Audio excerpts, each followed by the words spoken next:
Hello, hello, hello. Here we are for another wonderful, wonderful event. And tonight is going to be a little fun because we're talking about something a little wicked, a little evil, a little dead. We're talking about evil, dead, burns, baby. Yes. But Burn, tonight, baby, burn. welcome to the Fellas Weekend, and we are here to talk about evil, dead, burns. And we like to drink and sip and have a good time too. So when you hear the word family, take a sip of what's ever in your wonderful cup and get lit with us on a wonderful Tuesday. Okay. That high quality H2O. Exactly, Michael. Nothing like it. You don't supposed to say that. So talk later. Okay, fellas. So I don't think we can hold back on this one because this movie, before it even released, Evil Dead Burns was already getting like all these crazy reviews, some really good feedback. It was basically the second coming of the Messiah. Okay. So I want to know, what was your experience getting ready to go see this movie? And I want to start with you, Tyrone, because I know you love this franchise. Oh yeah, I was highly it was highly anticipated because I planned on I got like passes to see it a week prior, but then I had ended up not seeing it, and I was like, damn, I gotta see it like the first day when it dropped or whatever. So I'm anticipating it. I get off work, I'm sliding down to the theater, and I was like, you know what? I've seen Rise, and you guys already know my feelings about that piece of dog shit. So, once I walked into the theater, I'm like, let me set my expectations at a medium. But upon viewing the film, I feel like I had two separate experiences with this film. My first viewing, I was looking for certain things, trying to manage my expectations, and then upon my second viewing of the film, I felt like I appreciated the film a lot more, and I feel like I was able to grasp, more of what the film was saying, you know. Hmm. Okay. Yeah. Love it. Tommy, you too like this franchise. Oh, I love it. I love it. I went last Friday. I didn't even go to the gym. I go to the gym Monday, Wednesday, and Fridays. I took the day off the gym. I was telling people I work out with, I was saying, I won't be back on Friday, y'all. This is on Wednesday. I was telling them, I said, I gotta go see Evil Dead. They like, what? I went and I went to like the 11 o'clock show. So there were actually still people in there. I was kind of surprised by that because normally it's like I might be the only one, Mhm. but it was actually quite a few people in there. And you know what, man? This whole franchise, I love it because they are not afraid to show us what we're supposed to be afraid of. Mhm. That's what I love about Evil Dead. They get right to it. You hear a lot of talk about, not seeing the monster and things like that and how that can be scarier. But I love that they're like, no, we're going to show you what you're supposed to be afraid of. And it's just sort of like, they have fun with it. And that's what I walked out the theater feeling like. I felt high on fun. High Like on fun high indeed. on fun. Yeah. Nice. Nice. Miguel, we saw this movie together, and I want to tell y'all, sitting next to Michael, he was like a child getting ready to get on a roller coaster. He was having anxiety attacks. Let me tell you, I'm not joking, y'all. He was like, "Why so many previews? Where's the next one? Why is the code not out yet? No, When is it gonna it come was out?" too I'm like, many damn. Jesus. It was the previews. The previews were like 30 minutes, and then all the the fake commercials after that. It was like 3 or 4 of those. What's her name with the pantsuit? She came on, and then they told her to be quiet Nicole. again. I was like, if y'all get to this movie, He literally was shaking. I was like, "You need to relax." Michael, that's been a I was standard for like excited. the past He couple was just years. excited. Okay. Okay. Sorry, Yeah. Michael. Tell us about your experience. I mean, that was the beginning of it. I also was like, I'm not about to be late, so I made sure I just went ahead and sat my ass down. Yep. Clearly, that didn't matter. I expected there to be more horror trailers, but there wasn't. But I was Yeah. excited. I had a good time. It was a highly reactive movie. Me, Tamar, Yep. Stefford, and Ray, we all went. It was a good time. Hmm. Hmm. Had a That's blast. Well, I knew it was going to be great. I just didn't know how great. And I'm excited for what I experienced. This franchise has always been like on the mid level for me Mm. until the recent years. And I love I think what we've seen in the recent years rivals what we've had in the beginning. 2013, and we're gonna talk about this. Okay. I mean, that's a great Maybe we segue. Maybe that's a wonderful segue into talking about, installment battles. Yeah. I'm gonna kick this shit off by saying that I think 2013 is better than all of them. And then I think then I will go with Evil Dead Burn. And then you can do whatever you want. But I think 2013 is the best installment of this entire franchise. Talk about it. Say it with your chest. Talk about it. I mean, how do you go from a deadite to the lead? I mean, like, come on, whatever. Like, come on. You ate that. You ate it. And we're asking for you to come back, Mia. Mia, right? Yeah, Mia.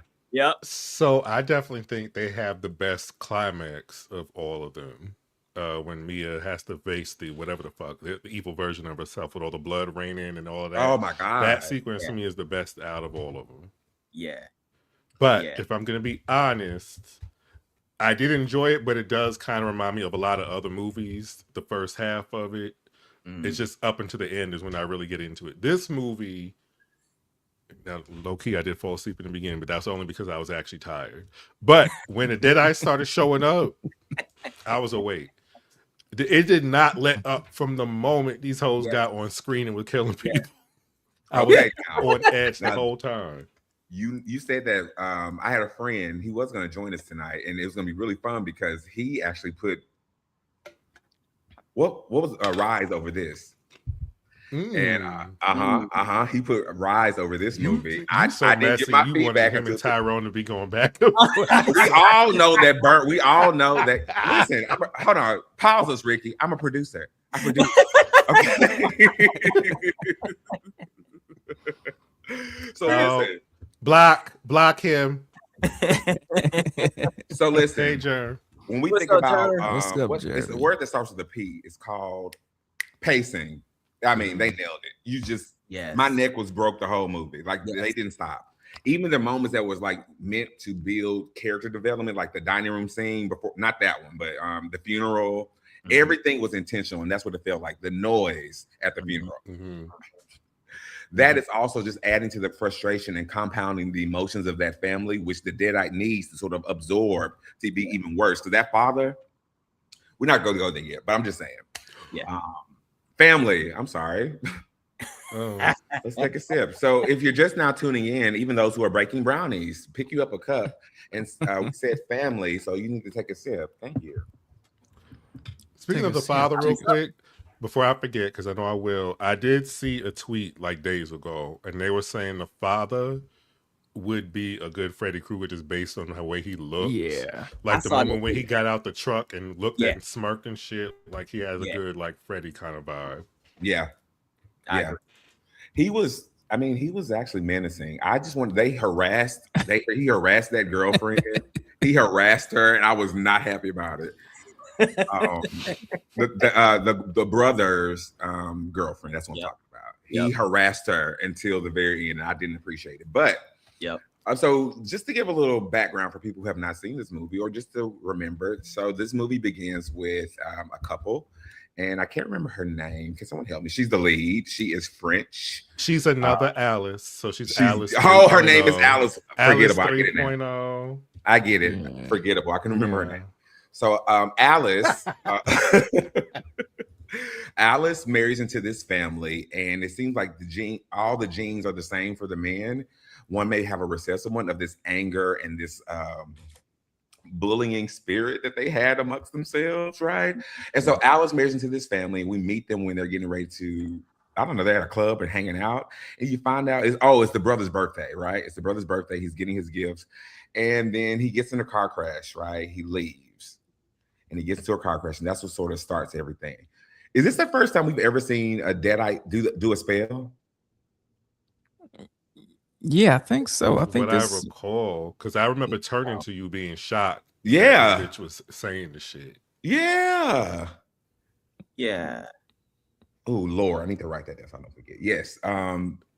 Which was fucked up. Yeah, I loved it. Yeah, I think it sold the scene for me because it brought upon that fucking title card, which I'm like, thank God y'all redeemed yourself from the shitty title card from Evil Dead Rise, or whatever. But what pissed me, like, let's talk about that intro for a second, Go because reverse it. Take it. let's take it back to that intro, you know, where the dudes are fishing and shit. I'm just like, yo, this is fucking dope. Yay. What's up? But the fucking the fishing hooks going, you know, flying around. Oh. Spoilers, people. Yeah. You know, spoilers. That I was like, damn, this shit is going hard. But one critique, because I saw this shit in 2 different theaters. That fucking camera, y'all need to get y'all zoom correct, because I don't know if I was the only one who caught that shit. I'm like, this shit is kind of blurry. Somebody done fucked up. Some cameraman done fucked up on this fishing line right here. I don't know if you rewatch it, you'll see, but somebody fucked up on that fishing line. But I just love the fact that I was like, this is new. Heads floating in the water. Yeah. This is new. I'm loving it. Then this motherfucker's burning, like he's getting burnt. Another spell. Another fucking spell. He got boiled in the fucking water. And I'm like, holy shit. And then all of a sudden, you know, somebody gets hit with a fucking car and bam, ass cheeks. I'm like, what the, like, it took me out of the intro. I ain't even gonna lie. They fucked up, you know, the perfection that could have been that intro leading up to the title card by putting booty cheeks and club scenes and all this shit. I'm like, I didn't need this. I didn't need this. I felt conflicted. I felt so conflicted because on the one hand, I'm like, okay, this is the first Evil Dead that I can remember that black people was in it. Yeah. They all died, but whatever. They killed 2.5 black people. And the first brother, I said 0.5 because at first I thought that was a white dude with a heavy voice till he took his hat off and he had a little fro, and I was like, okay. Did anybody else feel like Hellraiser vibes, like from the hooks to yes, there's a kissing scene that we'll talk about later on. It reminds me of the original Hellraiser, like it's just I enjoyed it so much, but I just want to say that before I forgot. Yeah, keep going, Tyrone. Oh yeah, so you know I just love the way that they shot that whole scene, you know, the intro, minus the whole club scene and everything. And I get that they were trying to give us a little backstory or whatever, but to me, honestly, that shit was irrelevant. That shit could have been told while a dude was talking on a cell phone or whatever. Some things could have been alluded to, you know. I get that they were trying to introduce certain things, but I'm like, let's in the director's cut, or if I had the Tyrone cut, I would eliminate that part and it would just be the fishing scene, her getting hit by the fucking car, and then we fade to later on, you know, that day, and then we get, you know, her just saying the incantation, because when dude gets in a fucking car accident and her fucking head just starts fucking breaking, I would have been screaming the entire time. What was he doing? Yo, amazing. So you could, your thing about the club scene, that felt really like French to me, like even the way it was shot, because it was a little blurry, right? Yeah, it was. It felt like, I don't know, the ass seemed clear to me. I didn't see blurry. I don't even remember the ass shot, but no, the ass was, it was so jarring because it went right from this death scene on the lake to just ass jiggling in the camera. I'm like, wait a minute. Let you know what type of party they at. Hello. Did they cut the frame, or are we watching something else? Are we watching the invite? Like, what the hell's going on? It was P-Valley spliced. Like, what's going on? But I think that, and I get it. Like when we switched to the club, I was like, okay, this seems very, very French. Even the pacing of things, you know, which was probably like one of my biggest like gripes with this film, you know, because you could tell it was written by someone who didn't necessarily hit the same beats that, you know, American directors usually hit or whatever, which isn't necessarily a bad thing, but it was noticeable, and I think it definitely affected a lot of viewers' experiences watching this film. It's Sebastian Vanik, the French director behind the spider horror Infested. Which was good. It was really good, but I think that I overlooked the writing in that one because I'm scared of spiders, and if you got fucking those spiders went gigantic at the fucking ends. Hello? You froze for a second. Kanda. What's up, Bobby? Damn, I was trying to find the rest of the spell. Oh, there you go. Oh, I let me said see I it. post it. I said the whole thing. Oh, I was gonna see if it's in my book. But how did you guys think of the? What did you guys think of the title card? Because I felt like I feel like that's my. I would put that title card over Evil Dead 2013's title card. Oh yeah. Yeah, Mm. yeah. Oh yeah. I agree. With I the do- woods, you know. What do I you like- mean? Oh, yeah. You mean just the graphics of the title card? just the graphics of the Oh, title okay. card. Yeah. Yeah, Yes. like I think Evil Dead 2013 had the better intro because it was just like there was continuity there. There wasn't any break or whatever. Like if there wasn't a break with this one, I would have given this one the best intro of the Evil Dead series. But Gotcha. because there was the booty butt cheeks break, I can't really give it to, you know, Evil Dead, you know, Burn. Kinda. That's gonna be the word. Kinda. It means whatever we want it to mean. Mhm. No more booty shaking. Kinda.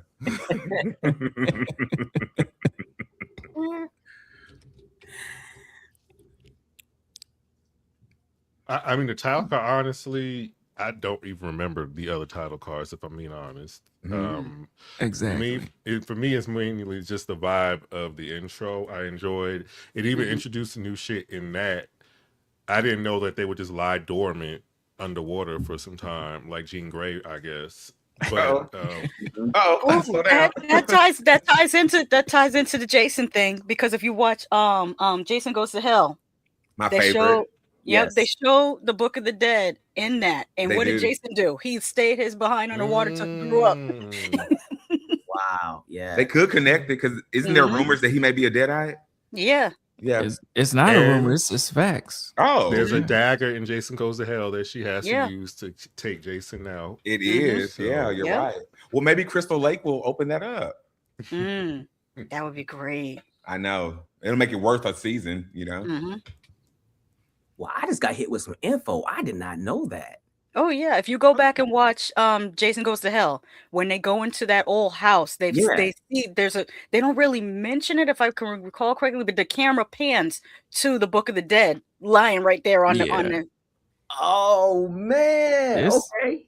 It's YouTube videos on it. So I would just suggest, you know, type in Yeah. Jason is a Deadite on YouTube and somebody will, you know, give you the whole breakdown, you know, with everything. Man. Wow. Okay. Okay. I mean, you can do so much with this franchise, and I think Benicia, just say some Hail Marys, light some incense. it'll be and fine. It'll be sage, fine. just some Kinda. soda water. Kinda. You'll be fine. Join. That's one thing they did not say in this movie that I know I'm kind of probably being a stickler for the old one, but nobody said swallow your soul, and I was waiting for it. I wanted somebody to say. I thought it was going to be the grandmother. I thought it was gonna be the father. He was awful. Mhm. Kandarian Daga. Yeah. What's the other one they say? Sasha, Dead by Dawn. Yes. Dead by Dawn, yeah. The mother did say it in a different way. She said, "I promise you, you'll be dead by dawn," but it's not the same ring. Right. Yeah. I was looking for, you know, in the original and in 2013, when the Deadite is locked in the basement and comes up and start talking shit. I thought the brother, when he became one, was gonna do more of that when he looked up in the attic, but it didn't really. Yeah. Mhm. I mean, that would have didn't been see- a I saw I'm some sorry. people talking about how they felt like this one didn't have any really good like one-liners like a lot of the other ones do. Mhm. True. So I did notice that, but I kind of would- blamed it on the Frenchness because when you watch a lot of French movies, they're kind of really dark and dour. Like there's not much comedy in it at all. When I think of all the French horror that I've seen, not a joke in any of them. So I that's how this felt like. It was very French in how it approached the Deadites. Like there was no jokes. The Deadites enjoy being demons. They Yeah, like they doing did. They horrible did. stuff. And Yeah. these Deadites just seem so angry. Like why was the daddy so love mad it. after he became a Deadite? He should have been way happier. Because he absorbed the personality of the person he took over, which I thought was pretty different and cool. They That's gave true. all the jokes to grandma. That's what Oh, Grandma yeah. was the cop. Can we talk about that? The balance of horror and comedy is pretty good in this show. I mean, in this franchise, even the TV show, even though it leaned more into horror, I mean, comedy, Did the grandmother ever take you out of the moment, or did she bring you some reprieve, a little break from what was all happening? When she was going up the steps in her little seat, her little chair, like she took me out the movie in that scene when she was like, oh, give her, I told you she was here, I told you she was up to no good or whatever. I'm like, yo, she didn't like that girl. Mhm. All right. And then when homegirl went up the steps and she was like, oh, well, take the money under the bed. Oh, I or whatever. I'm laughed like, so hard. I'm like, come on, like open your damn eyes. But then I'm thinking, like, she's like she said, she's not all Something's broken up there. This should fix it. Disgusting. Her ditches out.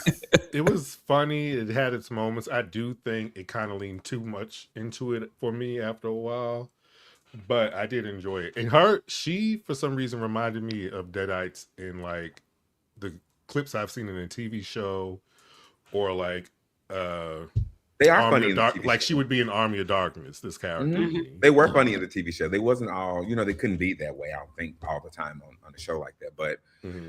I thought she was a cool balance. Maybe one less, thing with her. I think the end credit scene was like, okay, no more. No more. Why are you still crawling and you have half a body? I mean, half your leg is gone. Like she sawed her leg off. But I didn't feel bad for her. Nothing happened to her that made me feel bad. Speaking of, were there any standouts in this show? I mean, this movie that you really was rooting for, or anyone that you were drawn to? Homegirl that drank the candle wax. I liked her. As That's a you. Okay. Okay. Hit cheers to your perfect family weekend. And when she said to him, you wouldn't shoot your father, but you could stab me. Oh, petty. And I agree. Oh, what are we gonna say, Mike? I agree. She was my favorite because she kind of introduced how violent they were going to be. I wasn't expecting that when she just ran over there and started busting their ass. Whoop their ass. I wasn't expecting that at all. And she did the nastiest scene when she took the grandmother's dentures out. That was I literally covered my eyes. That was so nasty. Listen, I was screaming and squealing most of the movie. It was a lot. What about you, Tyron? Did you have a standout or someone that you enjoyed a lot? I mean, I loved her as well, but of course the main character, the wife, I was digging, but the candle demon was cool as well. I just thought that it was kind of weird that when she comes into the house and she's like, cheers to the perfect family vacation or whatever, and then she drinks the candle. And they automatically go into like some weird, like John Wick over the top type scene or whatever, which was cool to see over the top. But it was just like I'm used to them showing us something shocking in that moment, to really instill the danger. Like, oh, we're fucked, like, biting somebody's fucking head off or some shit like that, because it's evident that they're throwing all of the fucking rules out with these Deadites, especially with the second fucking end credit scene. I was just like, what are we doing? What are we doing here? Yeah. Oh my God. I want to talk cinematography of, I don't want to jump this far ahead, but like just slightly mention, because you were just talking about the camera angles and being a continuous shot. That's what it almost felt like. Even the moment when the father was tearing their asses up, the mother and the son. Yeah, that was that shot was just perfect. And it was just like destruction all over the entire house. And so I felt that was different too. That felt like something that doesn't have a place in this franchise. It felt different. Yeah. I mean, they did a lot of, they took a lot of risks. A lot of them paid off. I will say that. There was, I was wondering, like, with the intro when homegirl was like, I gotta like take me to your family or whatever, I'm like, well, how the fuck is that shit gonna happen? And then when, they got to the funeral home and shit, I'm like, oh, here we go. That kind of like, I kind of rolled my eyes at that, him being like, oh, I want to see my son and all this shit. I'm like, all right. You didn't feel bad for the father? No. I didn't feel bad for his father or his mother, because they had to know that their son was an a-hole. And the number one indicator of that, look how empty that funeral was. not a friend, not a colleague. Dude, It could have been last minute. You know what I mean? It could have just been last minute. But the way that his ego was, like it, you know, like his father, definitely... probably. It felt like he was just like his father. He's the oldest son. He's probably picked up all his traits. Oh, he did. But my favorite character was the brother. And now that I'm thinking about it, I think that's my kind of character in most of these franchises, the one who does the research. But I like that actor in general. He has a way of emoting his fear that is just something that I appreciate so much from him. Like when the girlfriend came back to the door, oh my God, he looked terrified. Yeah. Terrified. Okay, now he was a bitch. I'm sorry. He is that. That's literally where I was going. I did not like him at all. I loved him. People talk about the dude from 28 Weeks Later, but I'm like, I could understand him leaving her. This was just like, you just hopped out and left. You didn't help at all. Period. What else? And he never, like, you would think that the character would start out that way and then find their strength and then get better towards it. He never stopped being a bitch. Yes, he did. He killed his girlfriend. But do you think that was intentional though? Because with the themes of domestic violence and abuse and things like that, like everybody operates differently, you know, in the shadow of that. And, you know, just looking at how he was operating, you know, it's like he freezes, you know, in situations like that. Yeah. And just so I was That's like, good ass directing. That's a really good point. Yeah. I got the vibe he probably was abused by the father. For sure. For sure. The father and his brother. It felt like he would have been a punching bag to his father and his older brother. Yeah, but when they were in the car, I was being like, "Yo, shoot this motherfucker!" Like, it's obvious he's not human, right? We all see what's happening. He's different. He has rabies. At the very minimum, he has rabies. Shoot him. Could you have done it? Yeah, especially if the person's abusing you. That you want the excuse to get rid of their ass. Oh, he did kill the dog in front of everyone. So yes. Yeah, you in the damn car and you about to kill everybody in the car and all this other bullshit. And you pushed my head up against the sunroof and it cracked, bro. And then you was tearing my girlfriend up with the. She didn't cuss him out nearly enough for me. Because how am I still getting my ass beat? You over there?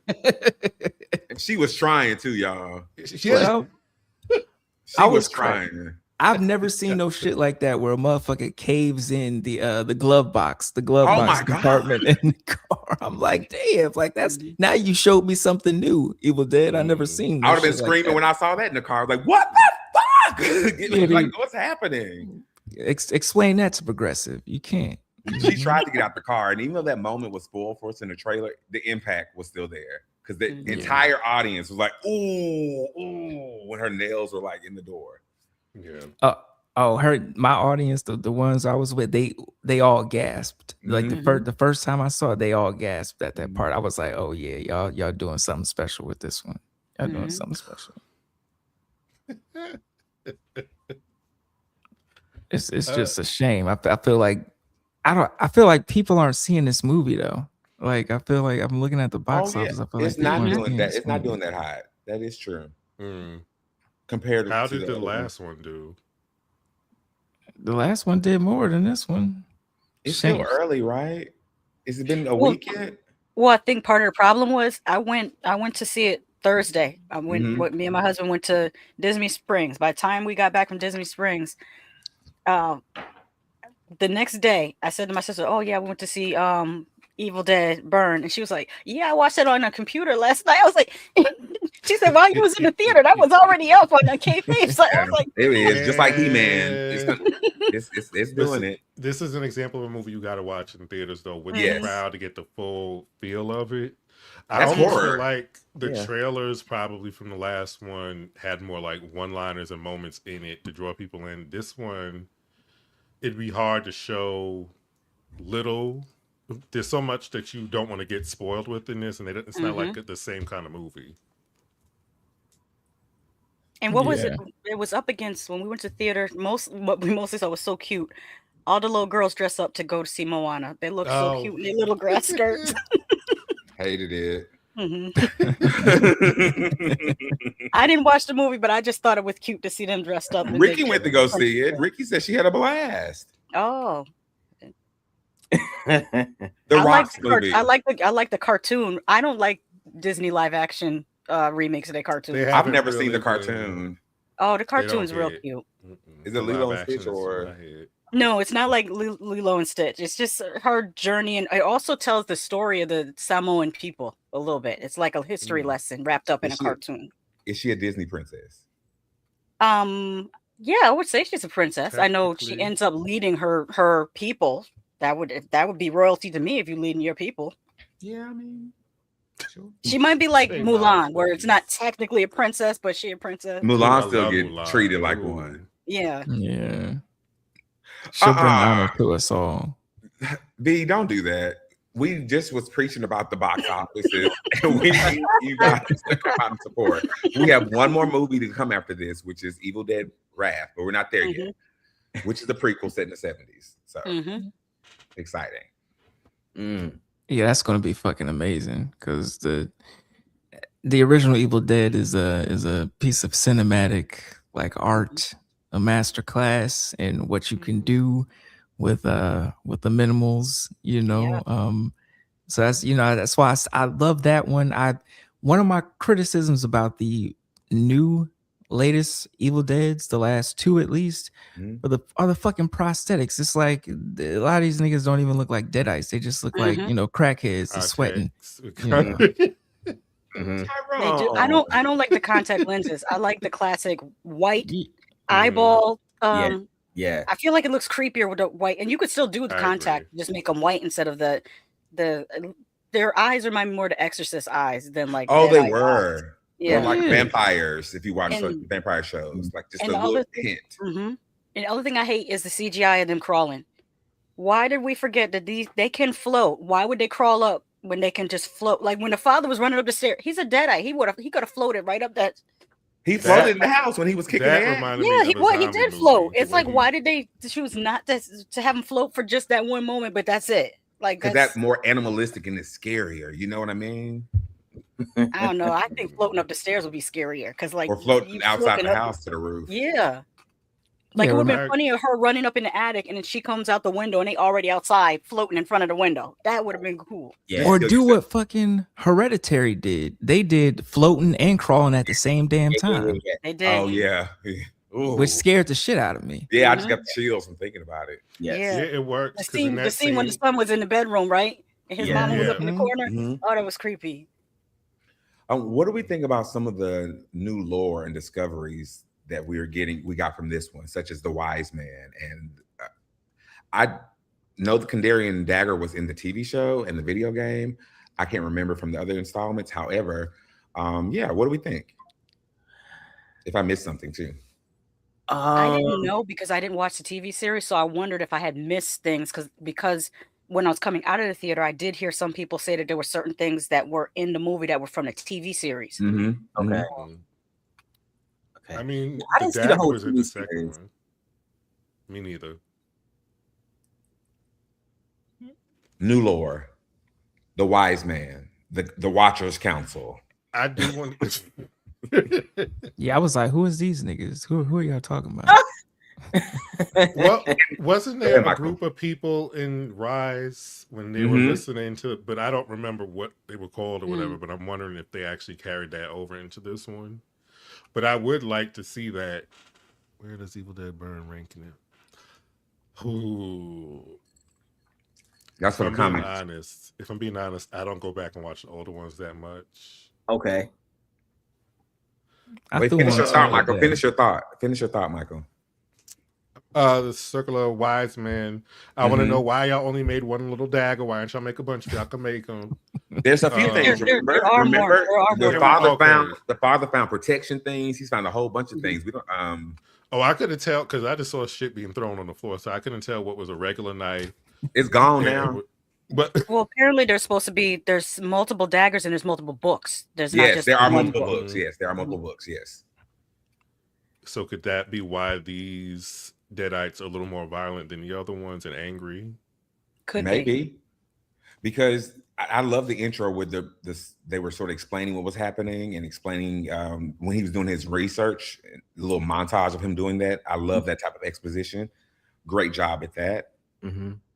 He was a writer too, so I liked his character. I wish he would have like spoke more about what was happening, because you literally just researching this shit upstairs, and now you're actually seeing the things that they're talking about. You should be having a whole meeting with your family. Take a sip. Figure out what's going on. Dad is not okay. He's one of these things that's talked about. You talking about the son or the brother? Yeah, he literally is doing research of all this stuff already.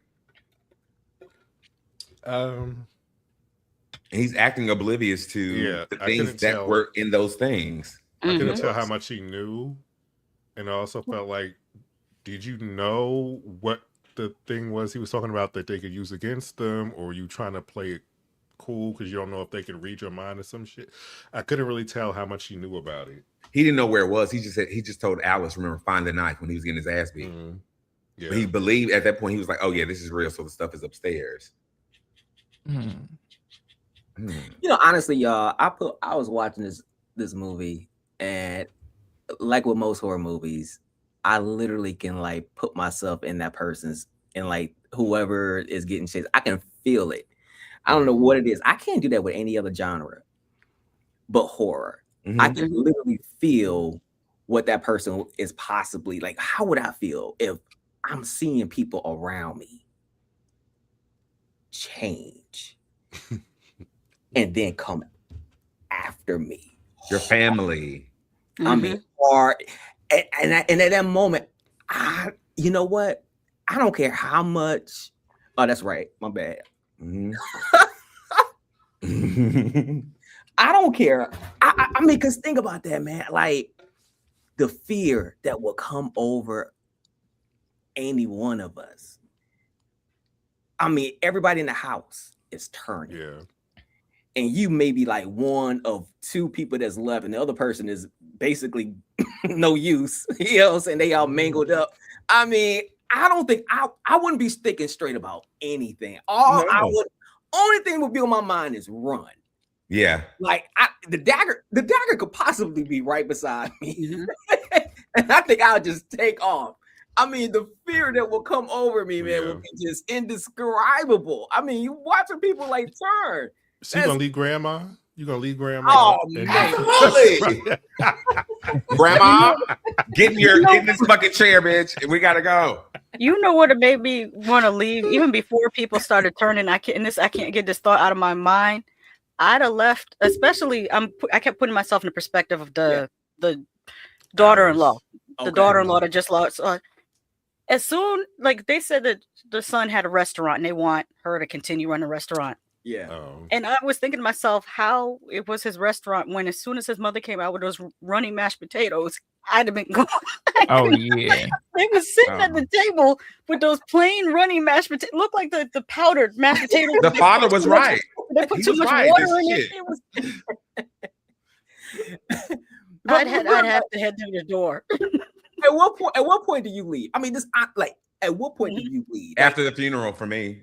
Okay, no, wait a minute. Hold on. You just got invited over somebody's house. All right. This is you are invited. You are a friend of the family. They want you over for dinner. How much weird stuff has to happen in order for you to get up and say I'm leaving? That dog situation, oh baby, you wouldn't have to never worry about it. I'm out of this bitch. And we're not taking your father to the hospital. We're packing our shit up. He can sit his sick ass on the floor. We're gonna pack our shit up and we're out of here. Yeah, this is where people have to learn to respond to vibes. As soon as the vibe don't feel right, get the hell out of there before stuff happens. Can I say something? Something was so me coded. The girlfriend and the main character, they were just taking shit from the father. They was just, give me this. Let me move that. Let me get this. Yep. Let me hold on to that. Thank you very much. After we too much of that, I would have to go. Y'all, I can do it. She was trying her best.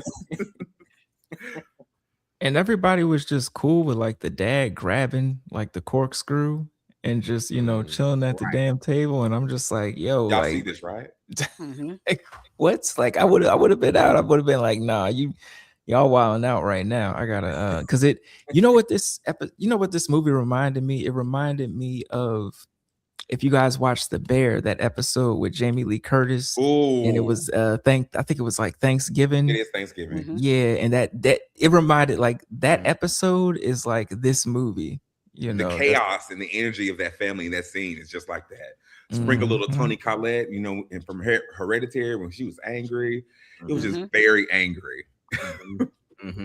And I was sort of scared. I didn't know who was going to get it. I think I knew Toto was going to go down. I knew Toto was. They kept focusing on the dog so much, and I was like, "Yeah, this ain't the franchise that you gonna be safe in." But when he summoned the dog in the beginning, did anyone else think that would be a callback later on? I did too. Yeah. I thought they would use the dog to do more, but they didn't really use the dog too. Oh, yeah, that'd been cool. Yeah, I was thinking some Pet Cemetery type of shit going on.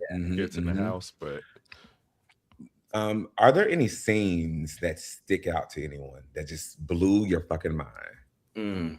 And I'm going to start with mine. The one that blew my mind was when the father was shooting himself in the face over and over and over. And just their reaction on the porch was exactly mine. Just scream. I just can't take this. This is just too fucking much. It's too much. That was wild. I was like, oh, y'all, that's how you know you done fucked up. Motherfucker done shot themselves in the head like 3 times. And y'all just sitting there just staring like, yeah. I would have been in the damn car. Like, I don't think this Evil Dead, like, there wasn't a flood or the trees didn't, you know, uproot and stop nobody's fucking car, you know. I didn't even think like y'all niggas could have left the whole time, really. Could they? You know, they would have really been on try to leave their grandma ass. behind. I don't like how y'all try to leave grandma behind. So quick. She will be fine. She don't even know what the hell's going on. Bye. Yeah. Really? I'm so You were sorry. still saying somebody stole something. What she saying? Somebody stole something? What? Yep. I think she did Listen, the money's steal it. under my 'Cause She bed. kept bringing it. I think she did steal something. She did. She said, "Look at her. See, you gonna bring us my stuff back." I think for me, the scene with her, the mother kissing the father at the window, was just, I was like, "Is this the same movie? Like, why is this so long?" First of all, It was very It long. was. Yeah, It very was. Hellraiser. that gave me Hellraiser quite a bit. And Hellraiser 2. Didn't the doctor kiss what's her name in Hellraiser 2 when she was all bandaged up? Oh and she no, had the original lady, Julia. Julia. And it was a passionate kiss too. I'm like, oh, You yeah, haven't kissed wow, me like no. that in years. I need more of that. This is wild work. I love how she came back downstairs. Her face was cleaned up though. I did enjoy that. But I think my favorite scene was when they threw old girl down the steps and she fucking folded in half at the bottom step. Like, I was like, shit. Yes. No, keep going in that scene because the reaction of the two protagonists to her was different, but also real. Because she was like, "Help me." He was like, "Maybe." She's like, "Get your ass from over here." You know that. She pushed his ass back in there. And you see her reaction at the bottom of the steps. Like, she was playing the whole time. She was like, "Help me." And then when she knew they was leaving, she was, you know, turned more sinister. I'm like, oh, y'all doing it. So I thought at that point we were going to get like a more tension-filled scene with her, like talking to someone through the peephole or through the door, or, you know, through the basement or whatever. But we ended up getting comedy with grandma and shit. Everybody in the theater was like, "Oh, this woman." Tyrone. It's the grandma gagged the deadite because the grandma was like, "Are you gonna give me my thing?" She's like, "Yeah, yeah, that's what I'm gonna do." I was so tickled, like the deadite didn't even know what to do. She wouldn't survive 2013. Grandma would not survive 2013. No, she shouldn't. Or this one. I thought she was going to be floating in that chair. I was kind of shocked. She was beating their ass with one leg and twirling up with Alice on the second floor. But I don't know. I think for me the scene that really stood out was you know, it's so freaking effective where the grandma turned and she was under that sheet. I mean, we've seen that a billion times before in horror movies, but it is something so creepy about that because we all know what's under the sheet. She didn't. We all know, but just watching the mother sort of slowly extend her hand out to pull the sheet down. And I remember just being in the movie theater and saying to myself, why is my heart racing? Like, I already know what's about to happen, but why am I still anticipating this? It is such an effective device. I love it. I love it.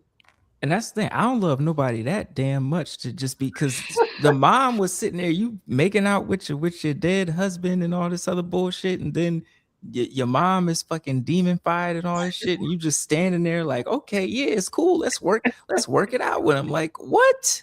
Is it crack? Like, what's going on? Is most important. That was twice, Michael. Yeah. She said she's nothing without her family, and that's thrice. That's basically her personality. She not Vin Diesel. Like, what the hell going on? But she also didn't seem affected by anything, no matter what she saw. Like, she's like in she shock. shocked. She's dealing with grief. I didn't get shocked. I just got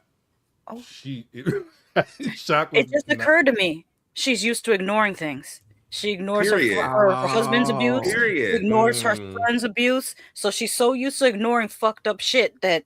Remember, she said, "You knew he was abusing me. You knew." Good writing and directing. That's just, I didn't even think about that. That is really good.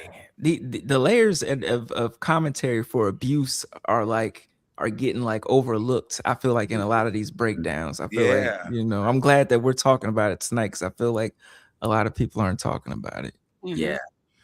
I have a question. The Deadites, when they turn you, normally it's like they kill you, or it's that Vine assault scene or something like that. This was more intimate. It felt like how they transformed someone into becoming a Deadite. It wasn't so much I kill you. It was more so like, well, the girlfriend, he did kill her, but the kissing of the mother and it's more like a possession.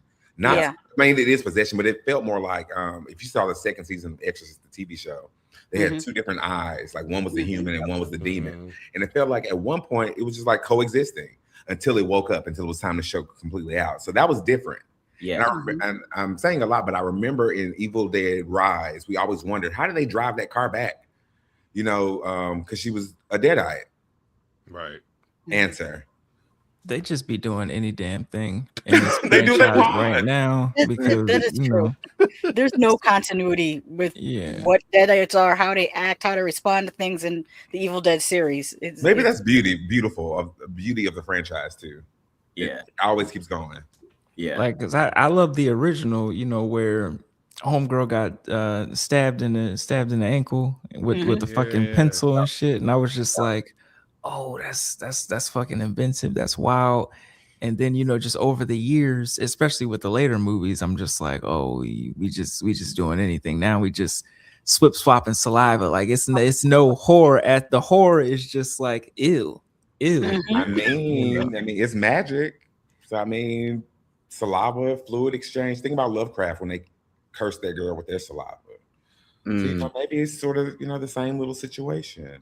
Yeah, but now we're in an era where like it's acceptable, especially with films like Sinners, where motherfuckers are spitting in each other's mouths and things that. So it seemed kind of fetishy when I saw like the grandma, her whip the dentures out and all that. I was just like, somebody over here trying to live out they fantasy, not a grandma. Okay, never mind. You know.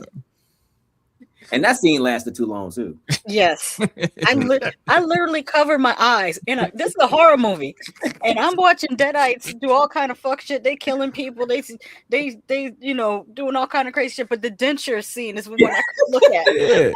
And then she started to lift her dress up a little bit. I'm like, whoa, what is going on? Oh, she did. She was looking at her. No, she was looking at her leg. Yeah, but before she went to the leg, I was like, wait a minute. Right. What's happening now? Not grandma. You're not gonna do grandma like that on the screen, are you? That's true. Yeah. Because I mean, we didn't seen the ladies in the woods, get Right. violated. I'm like, are you gonna violate grandma upstairs? That's like, wicked work to buy. Mhm. You just took out that woman's dentures and put them in your mouth. Yuck! Mhm.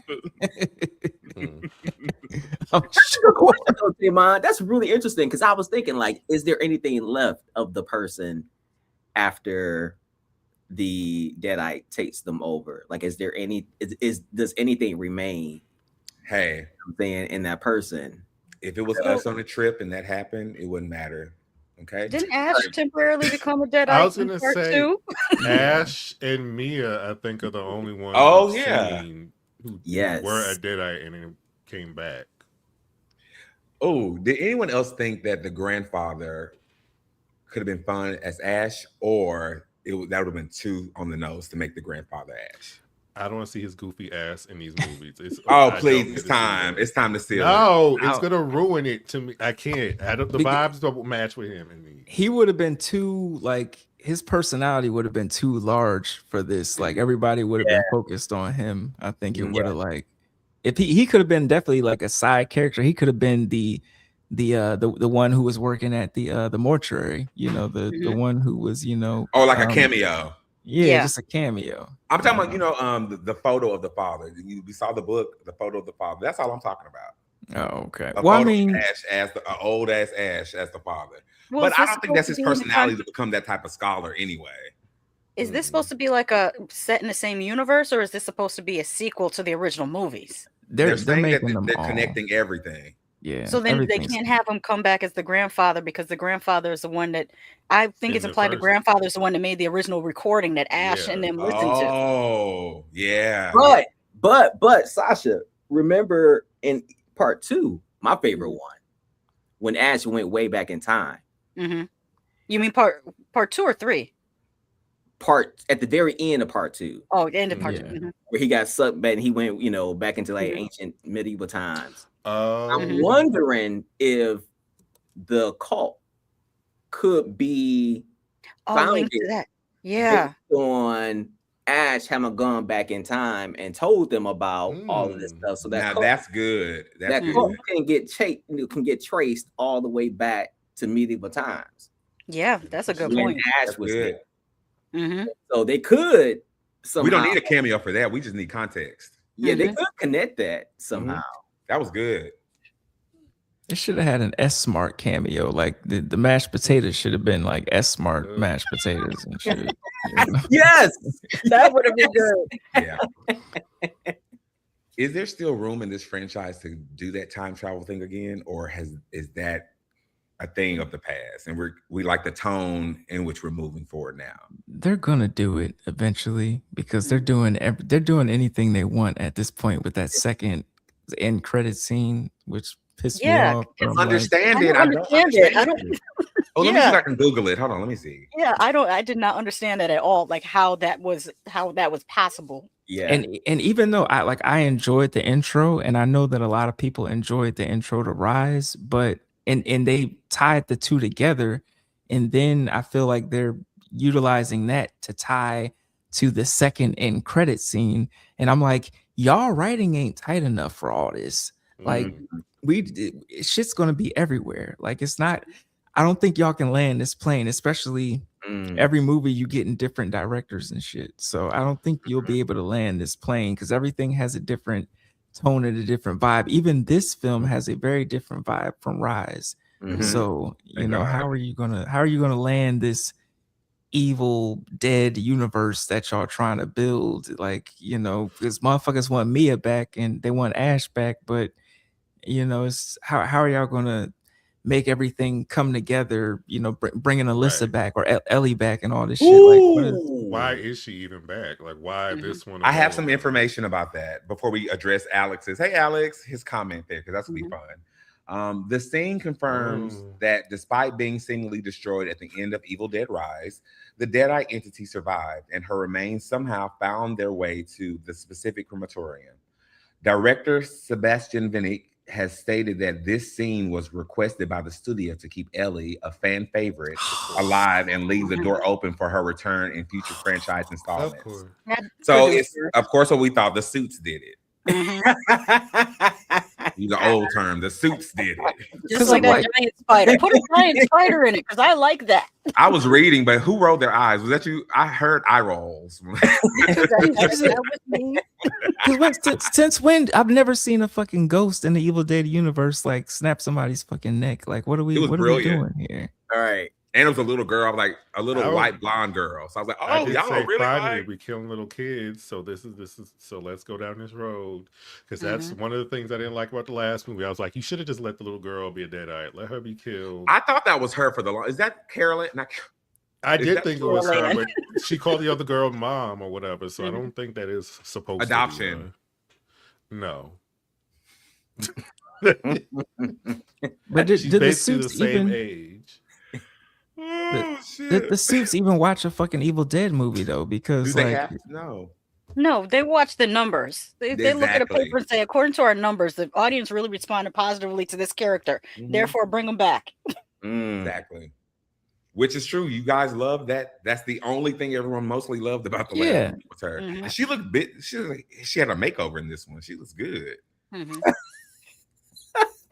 I mean, I like her character. Hair down, looking good. But I'm like, what the fuck is this? What is this? Why are you at the crematorium with your ashes? What does that got to do with anything? I just told you, some type of way they made it to that. But why there? And why does her? They were all connected, all three of them. So why does her? And where's the other lead that nobody liked? Oh, fuck her. She don't need to be on. She don't need to be on. I'm coming around on Beth. I'm coming around on Beth after a rewatch. They should introduce more characters. I was just when I saw the trailer, I was super excited when they showed the trailer and homegirl comes in and she drinks the candle wax and it's in the house because my mind automatically thought, oh, it's gonna be in a residential neighborhood. You could do so much damage there. And then see the movie and come to find out it's a house out in the middle of nowhere by itself. I said, why was this not in the neighborhood? There could have been so much more going on. That's why.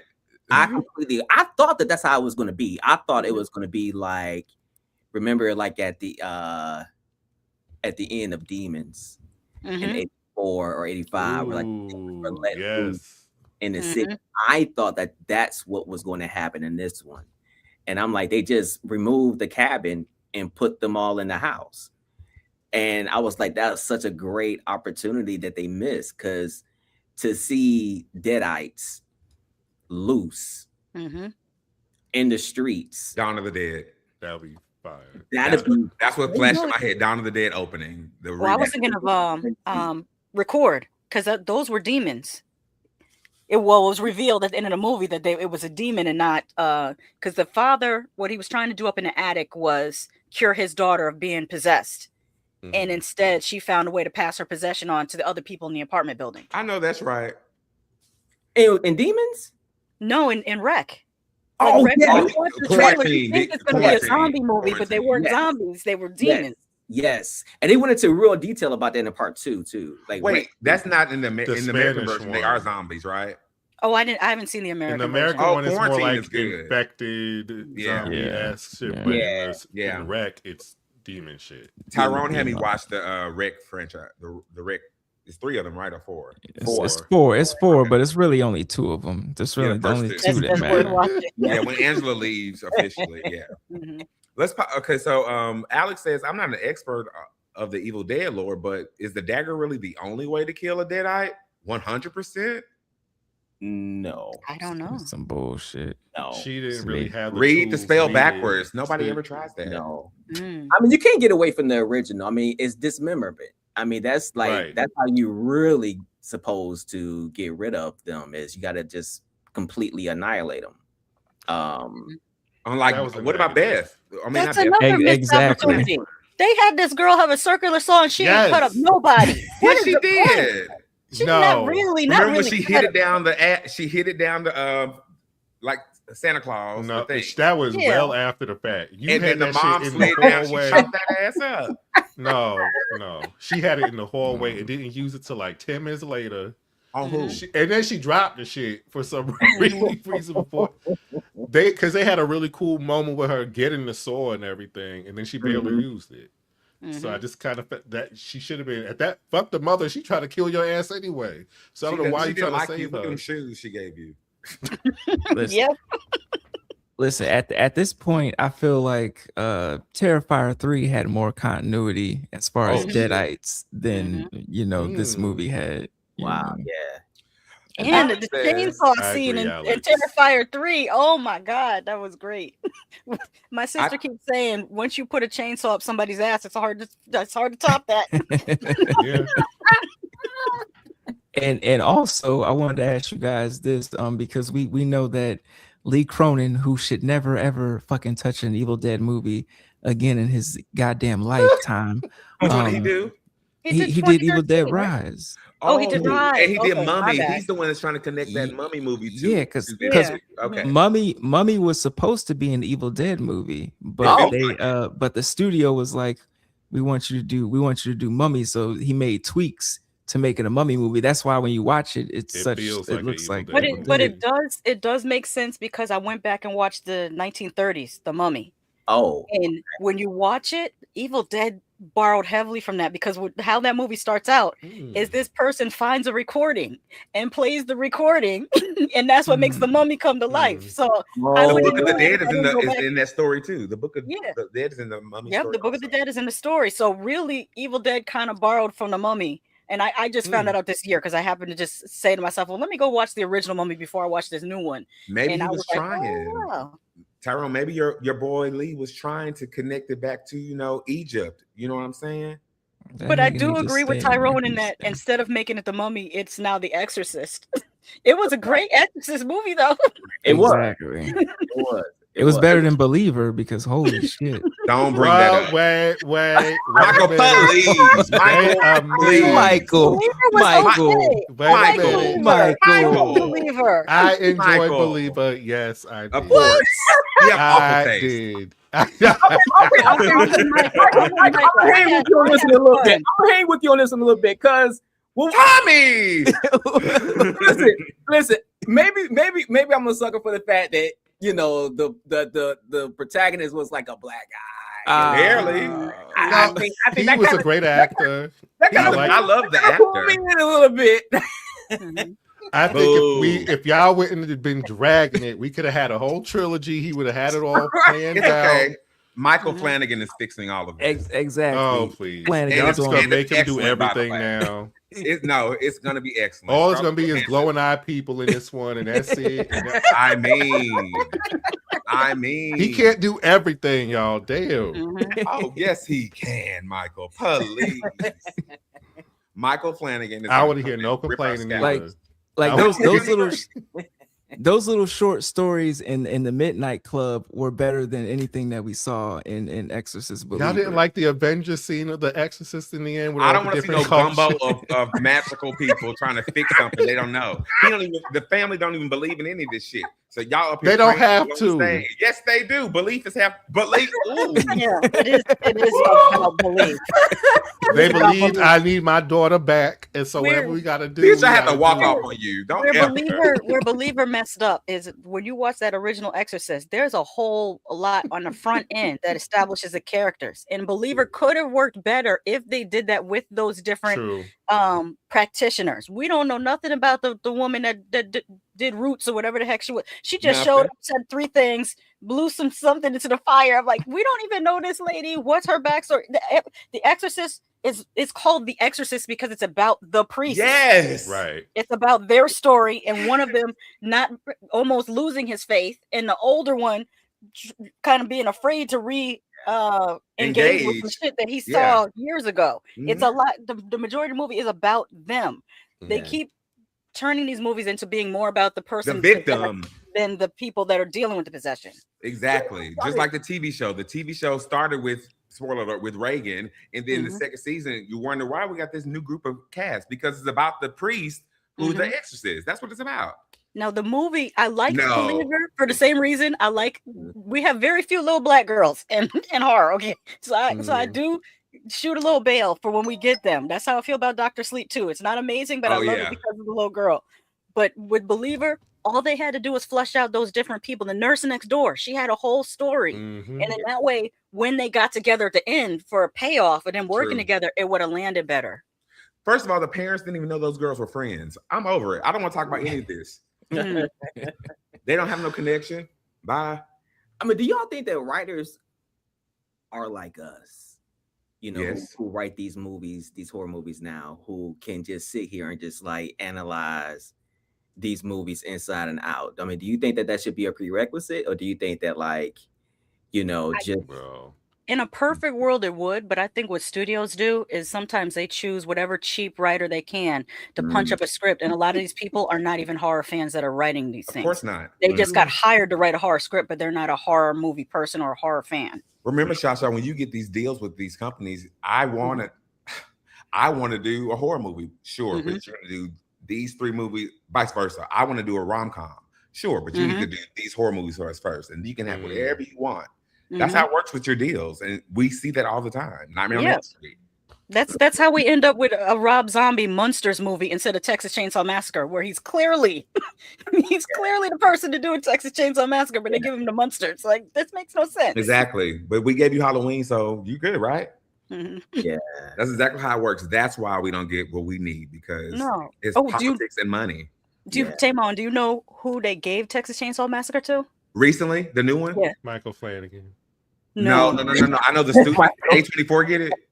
No, they gave it to the dude that made Obsession. Like, what the hell does that? Yeah. I mean, the scene with the brick in the car is pretty good. So, it's so I can see he might have, you know, a little bit of that slasher in him, but it seemed kind of odd. That's weird because the bid for that was huge. Yeah, they opened that writing pool huge for that.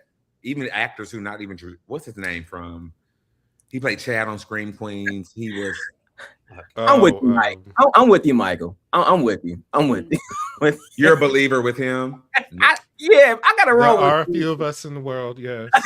Yeah, we'll keep it on, babes. As we learned in the Heritage iterations, it's all just iterations. And I'm glad that somebody brought it up because I recorded a review and I didn't post it. I should share the thumbnail that I made for it. Just so y'all can see it. Continue talking. I'm gonna add this. Send it to Ricky. Okay, Glenn Powell is his name. That's right. Glenn Powell was trying to get Texas Chainsaw Massacre. He looks like he would be in one of those.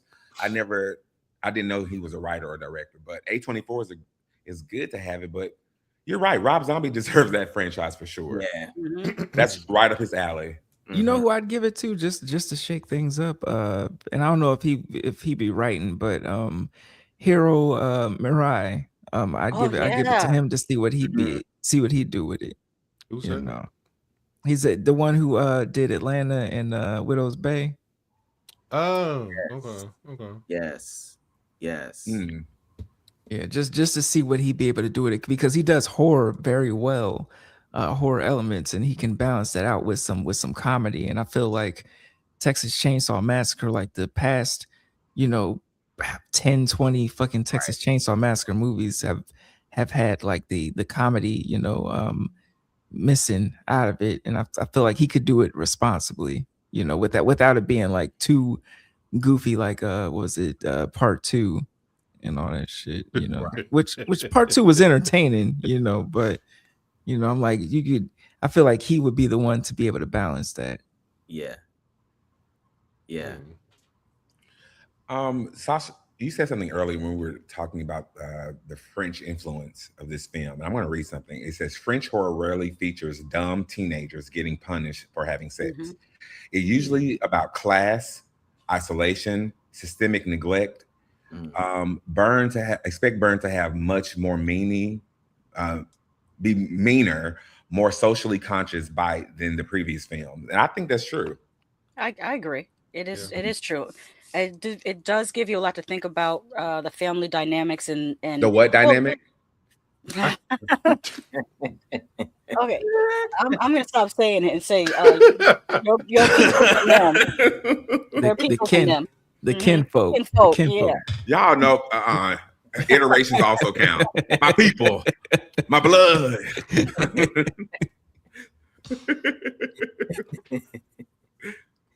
Rob Zombie should never touch another installment. Get out of here. Erase it.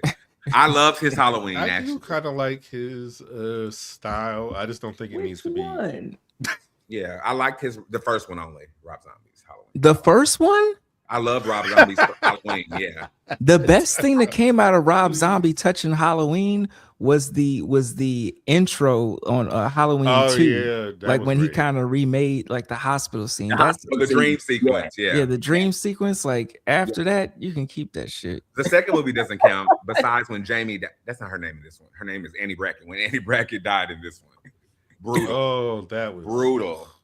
It broke my heart, and that's how I felt about the black guy in the beginning of this. Because I say this all the time. Really? When I can't see what's happening, it just freaks me out. And when he was getting ripped to shreds, I don't know what was going on to this guy in the mortuary, the black guy with the cornrows who was rapping or whatever. I don't know what was happening to him, but it sounded awful. That scene kind of took me out though, because for one, his reaction, I was like, "You can't act, my nigga. I'm sorry." And then, you know, I'm like, "I'm sorry." And then them cutting the camera away. I'm like, "This is an Evil Dead movie. Show me the money. Show me the money." You saw the blood being right. I guess they were trying to hide the big bad, but even when I saw the big bad, I was like, "That's Vecna." Yeah, hated it.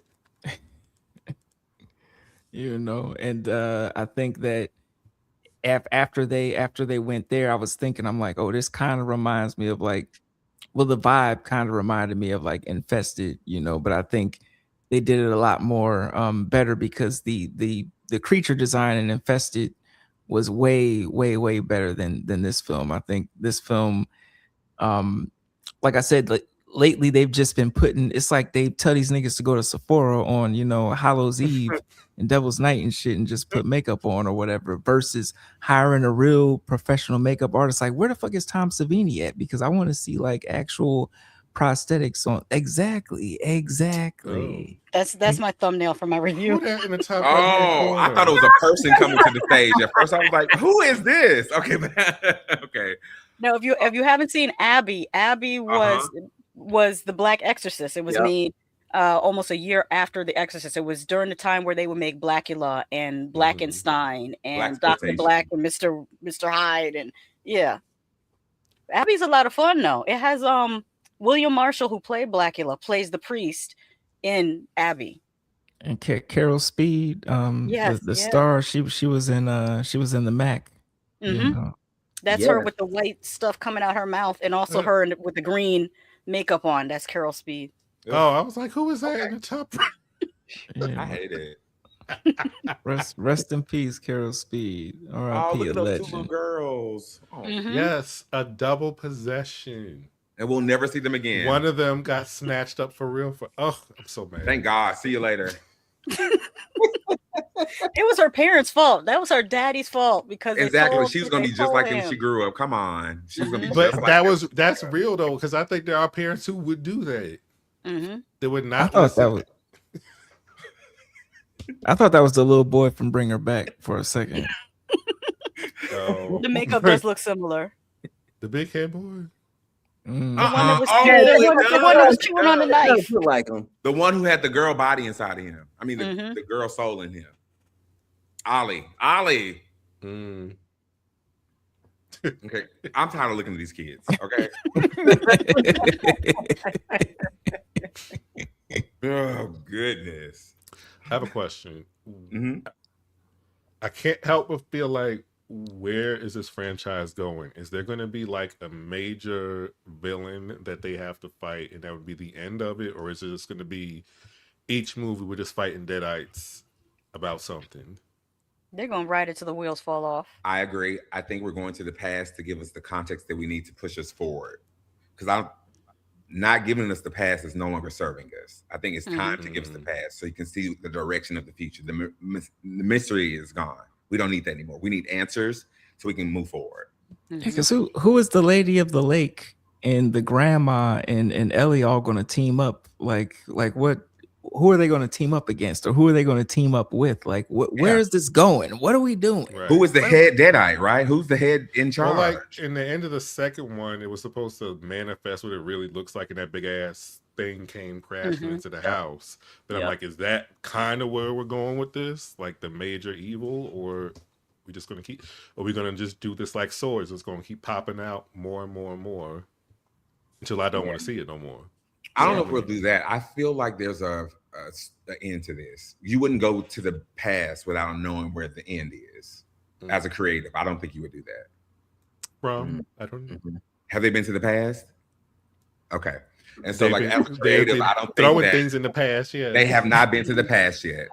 But we also have to now. What we also got to think about, like, you know, as far as the continuity, like what exactly, like, where is this story going in stems of like we're trying to tie the Evil Dead Rise together. We're trying to tie 2013 together with Evil Dead Rise. We're trying to tie Evil Dead Burn together, like all that, you know, and then we're lumping in the other movies and possibly the television show together as well. Oh, So God.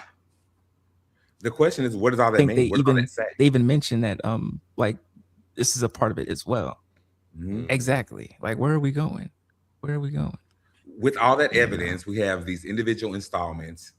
What do those breadcrumbs mean? What type of story are we telling? So we have to take a step back and see what each installment represents and what it adds to the franchise. I think the big piece, you know, I think the big piece they got to kind of like talk about is the book. Like the book. Oh yeah, the book is the thing that weaves everything together, and so I don't know. I think if they do another one, I would love to see like an exploration of the origins of the book. And yeah, you got to get into that. You have to get into that because that's the thing that started it all, and that's the thing that continues. And if you, because at this point, they're just demon movies. And if you continue until recent, right? They started to give us a storyline in this last one. And the one before, in the bank that they found the stuff, and those wise men, what are they called? Now we're getting small. I have a question about a similar series. I didn't watch the last two, but you guys might have. Did they ever wrap up or explain to us why Phantasm happened or was a thing? Did that series ever wrap up, or they just? I didn't finish that either. I only got to part 3. I need to. Oh, with Rocky. Yes, with Rocky. Shout exactly. to Ash isn't coming back, so having it connect to the original movie seems irrelevant at this point. Is that a fact or an opinion? He should. I mean, I know Bruce Campbell is sick right now, so I don't know if he. Shit. Yeah, I mean, he's EP, so I mean, and like we said, we don't need physically him to be there. No. What, you know, we could tie it in any type of way, but seeing him, maybe Michael, that could take us out because he is very silly on that TV show. Bring back Jill Marie Jones. Bring back. Now, she's from the TV show, and I was upset. Yeah. I was upset. Lucy Lawless, bring back Xena. She's great on the TV show. She's a demon. Oh, she's a demon who actually helps. She's a very powerful demon, and she actually helps them. Oh, not a Deadite, but a demon. And also Bruce Campbell has to be about 70, right? Yeah. Retired as Ash before he got sick. Oh, okay. Oh, well, that's probably why he's just EP then. I'm kind of leaning towards they may need to let the Deadites win a little bit so we could have a conflict, a major conflict to come to. So kind of like 2013 led up to that moment they needed 5 souls, blah, blah, blah. Exactly. It's almost like if that actually came into fruition, what would they do after that? Bring Fetty back. Who? Bring Fetty back. Bring Fetty Alvarez back. Oh, yeah. He was good. What do they want? What do the Deadites want? I mean, what do they want? To swallow your soul. That's what Michael's point is. Like we were almost feeling like we get something, and then each movie sort of like a little. That's why I wanted them to take over a neighborhood because the whole thing was swallowing souls. So they want more souls and souls and souls. Yeah. But will corporate greed like steer this fucking franchise into a ditch somewhere? Because even if they were telling a story, them just adding Ellie in there, like where is she going to fit into the continuity of what they were trying to tell in the grand scheme? Because even by them bringing her back, like it has to switch a lot of things around as far as what a dead-eyed is and what it can do. Like now we got fucking ghosts, like spirits, Yeah, like the I way hear she's like a general. The way you described it, it still doesn't make sense because the original way that was supposed to get rid of the Deadites was dismemberment. So clearly, if she was cremated, that's the ultimate dismemberment. She should not be able to come back. That whole thing doesn't make sense unless the only way they can write it is if there's another spell that someone read, and then in the next movie they could show, oh, this somebody found the other book and read this spell, and that made the Deadites come back as ghosts. You have to write that in somewhere. And then we bringing back everybody. We bringing back Cheryl, bringing back everybody. For sure. But that we need Ash. If Cheryl comes, we need Ash for that. But so no. Yeah. But Tommy, you was talking about the books. There's multiple books, but is it just one big book? And these are just different sections of that book that they go around. I've seen that plot line done in other movies. I can't remember what that was, but like you know what though? I really enjoyed it. Was a weird movie. It really was with Johnny Depp, The Ninth Gate. Yeah. But I really did enjoy it because of the book element to it. I don't know what it is about old books, ancient books, but it's just something about them that I just really find appealing. And I really would love to see the next. I always mispronounce this. How you pronounce it, Sasha? Necronomicon. I really want to see that uncovered in the next movie, and perhaps it can be a really serious movie. Kind of like really like getting into like the history of that book, and maybe even like I don't know more about the cult. But I don't want the cult to sort of like just be like a. I like where you're going with this. They should pull a Prince of Darkness, where it's like some researchers at a grad school, and they digging into the book pages and archaeologists, like the mummy. Hello, just go ahead and do it. Tommy, my question to you is, how far do you want to go back? Like, we know the 70s is the prequel that we're getting, so it's right before Ash situation happened, right? So we're going to get some more stuff. Is that far enough back, or do you think it's older than this? I think it's old because honestly, I think Ash wrote the book. I think Ash wrote it when he went back in time. I think he wrote it, and he just doesn't know that he wrote it. And I think that come on, Julie.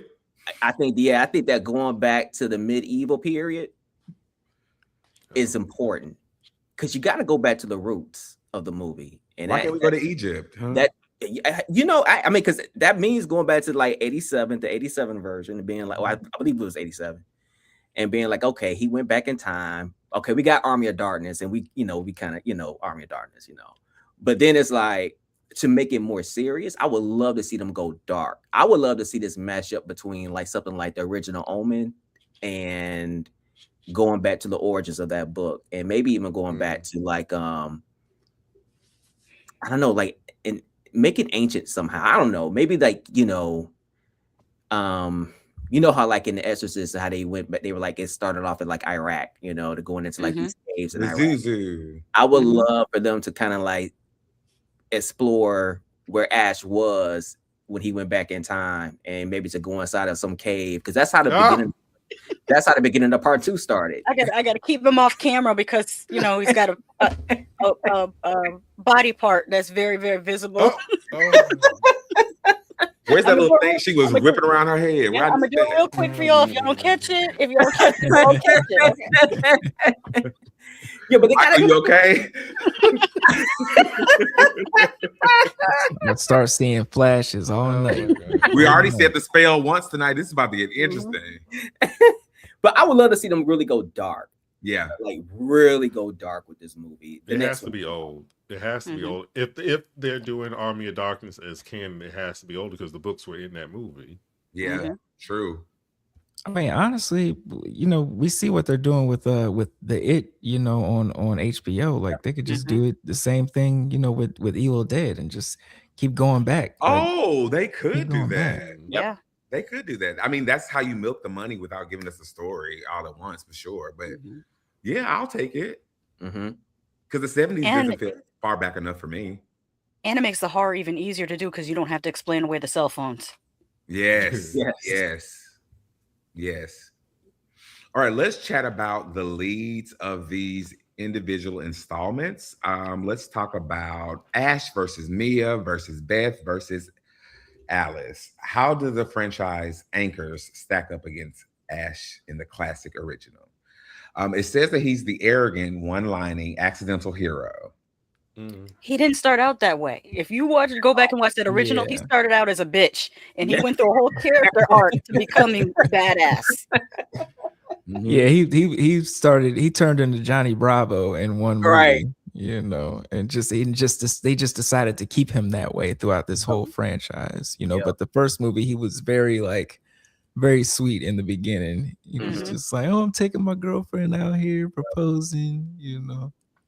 So okay, let's start with everyone's favorite, Ash versus Beth. Ashley. Okay, Michael, who do you think? In terms of what? Who are you more appreciative of their contribution to the franchise and their performance in their That's an unfair question because he's in the majority of the movies. Yeah, that's true. He has been in multiple movies, so we got to know him more than any. He's his first movie only. protagonists. First movie only. Still him. I still like Yeah. No one likes Beth, Michael, or her Bob. I can't even remember who Beth was. The one with the Bob. She's a mother who fights. She was not one.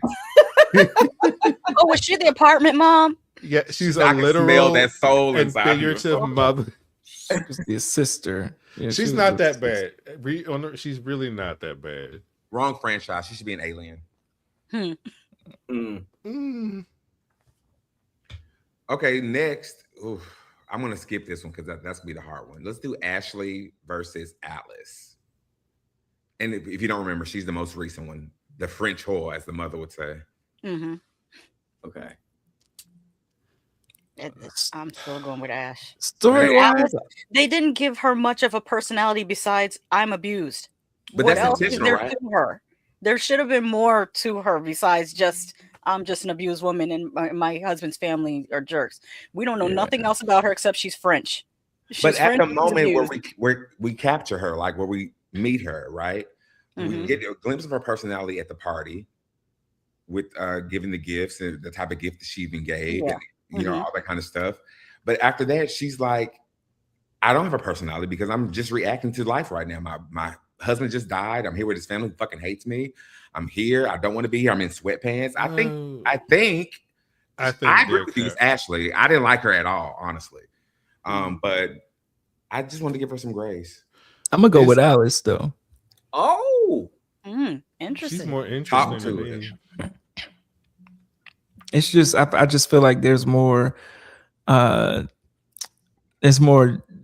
reason why she's frightened, you know, and I just feel like they got silly with Ash after a while. Like, even though I love Ash, but they got silly with his character after a while, and it just was like, he's a caricature. Come on, man. He's not like a real person. That's why I only rewatched the first one. I don't really. When I was a teenager, like 14, I loved part 2 and 3. But once like my frontal lobe finished, I only rewatched the first one. Yeah. Ash of Beth. I think he's a little overrated, honestly. He is the original. You know how it goes. You and these originals, don't nobody care about Sydney I agree no more. with you. Don't nobody care about Sydney no more. you. Don't nobody care about. I'm tired of you with this original mess. He's kind of in the same Hey, if you shut your category. mouth, I'm agreeing with you. He's kind of in the same category as Jamie Lee Curtis. Like, she done Exactly died my twice point. Shut your mouth, ho. In Halloween. Let her go. We love her, but let her go. No more Jamie Lee Curtis. He in falls to Halloween. that same category. He's the OG of this fucking franchise, and It's like he's fun to watch because I get to see him be silly and fight deadites. As far as a character, I think the ladies are more interesting. All three of them, and what they've had to go through. And also, he thrust himself into the shit. The other three ended up in the situation, so I think it's a little different.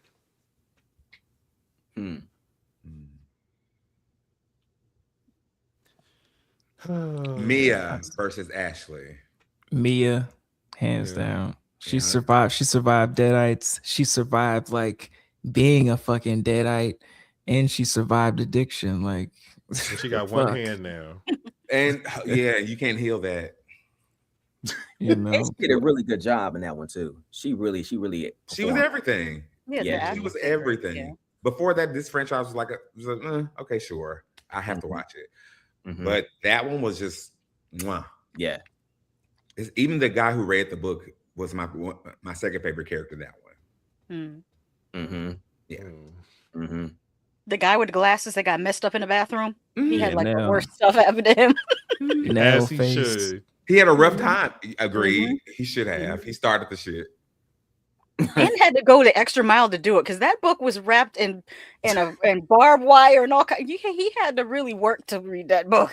Yes, but Alice literally read the pages before, said, "Do not read these words." And she sees all the not read these words. She's like, "Oh, sure, Kanda, Estrada." Like, why not? I kind of like that they have the Deadites being able to recite it themselves because at some point, somebody reading the shit is going to become unbelievable because why are you doing it if it comes with all of these warnings? And you seen TikTok, niggas can't read, you know, especially nowadays. So these niggas pronouncing these words on point is like very unbelievable. I mean, what if, Sasha, you wanted a neighborhood? We should just do we should do Evil Dead in the Hood. You know what I mean? Yes, like, that would be great. Bring in Jennifer Lewis, okay? Have her read it from the book. That's what we need. Evil Dead MLK book. I love that. I disagree, Alex. I disagree. With what? What'd he say? He said Mia is overrated. Oh wow. I just think Ash is just like, I don't know how to describe it. It's a man being like, okay, I want this character to be everything. I want him to not really die. I don't want him to go through. It's just like, this is a fantasy. He had to cut his own hand off. He's like that, you know. He wound up working at S-Mart, which is basically Walmart. That was a fate worse than being a Deadite. But then he also started driving people around too in the TV show. Like, you guys should check it out. He had a rough time. He didn't have a good time. Didn't they say the book compels you to read it? If that's not the case, then one plot makes no sense. If it's an ancient language and they pronounce it perfectly, right? That's what I was saying. Because when I went to fixes it. Yeah. When I went to read out of this book, I opened it. And guess what? This is not in English. Who? How are you reading this? Oh, I can see that. I can read Louis that. Dago. It looked like wingdings. That's what it looked like. If you don't know. Louis Dago. Kanda Estrata Montos. Kanda. Nobody else can see that besides me. Oh, shit. It's happening. Oh, we need to bring these guys in. Who are these flying people? Look at that with the wings. The video game has tons of them, tons of different Deadites. Get those in the movie. Oh, that's neat. I like that. Oh, here's the different. I think this is showing the different daggers. I mean, obviously I can't read it, but the picture is showing multiple daggers. Yes, it is. And then the question is, what do the other ones do? Because they did say that's the wrong one when she stabbed him. So I'm like, well, what do the other daggers do then? If not to kill them? No. Maybe he meant this is the wrong dagger, because I think the father hid the right dagger amongst all just daggers in general. Think of Indiana Jones when he had to pick the gauntlet and it was the ugliest gauntlet ever. Yes. Right? That's I was kind of like, why y'all make this small ass thing too instead? Right. Okay. Right. You know what that remind me of? Omen 3, where they had to get Damien. Well, they were supposed to get Damien with all the daggers, but they only ended up using one at the end. I don't know. But the father also found stuff for protection. His other stuff that in the books that said he went traveling the world to find. But the demons were also saying, they were singing a song. The wise men fell, something fell, something. They were singing a little song, the girlfriend, not the wife. Is it irresponsible of him to leave the dagger there knowing that the Deadites would want it? It was smart because they're going to come searching anyway. Might as well put it there. was irresponsible, live, not educated. Oh, where is he though? Is he dead? He's like Buffy's father. We don't know. We don't know where he at. Is that a Perfect Strangers reference? Wow. No, where is he? Buffy's father is just missing. Oh, Buffy. I thought you said Balky. I just feel like Buffy's father. It is MIA. Now, what if they job of preparing them? What if they redid Army of Darkness and they put Mia in there? Does our hand come back? I mean, I would love that. I would love it. Especially it would be difficult because the time period they might call her a witch. Exactly. Right. I mean, but I feel like that's something that they might play on, especially you know, with audiences today or whatever. They might be like, oh, you know, we love a witch trial. Yeah, you know. And then I remember in Army, didn't we have like flying deadites in Army of Darkness? Oh yeah. Oh yeah. And with today's technology, I just think it'd be something interesting to see, you know. Just but make it darker, make it, you know, you can add in a little bit of comedy, but make it darker. Give us something new. Because I just remember that scene where fucking Bruce Campbell, Ash, he was in the cave or whatever, and that old woman was like, I'll swallow your soul, and just like that shit was scary as shit to me. And I'm like, just bring back that old school prosthetic feel, and just, you know, bring back the creepy shit, you know, and see what Mia can do in that situation. Do you think that Beth will be better suited for that journey? No. I just think y'all got to bring. It's like they're establishing final girls and characters, but are you going to continue with any of them? Or is it kind of like Friday the 13th, where it's just like, this is in the movie and this is the new one we working with? Same camp, but just, you know, different hoes. But with Alice, she has the dagger at the end. So it's kind of like, if y'all are going to continue, I would assume she's the character you got to continue with. They could team up like Thunderbolts. You know? I think that's what's going to happen, honestly. Because he said that once the dagger is uncovered, they're awakened and they know where it is. They're going to come fucking forward. No, or is it the book? Whatever he did. It's the dagger. When the dagger got unwrapped, that's when the demon woke up. It's kind of giving Demon Knight a little bit. They're going to be chasing after her with this dagger. Yeah. Will we want to see Alice keep going forward? I would. Yeah, I would like her to get some therapy and get some help first before she fight a bunch of demons again. She's got to evolve, though. I think she needs time. My favorite moment of hers was when the very end, it was the top-down shot, and she was crying when the police were pulling up. And if you ever been like so tired and like your help is here, you understood what that cry she was giving. It was just a good performance in that moment. I felt so bad for her and happy that it was over. So I don't know if she's gonna be excited to go on a fucking mission to go hunt demons. She probably throw this knife in the fucking trash and go live her life. I just want her to have, like, especially her and other, like, you know, final girls nowadays, to have like a chance to fucking fight back, because like after seeing Obsession, it's just like, oh, even though she survived, like her life is fucked up. You know? It's really she probably in jail.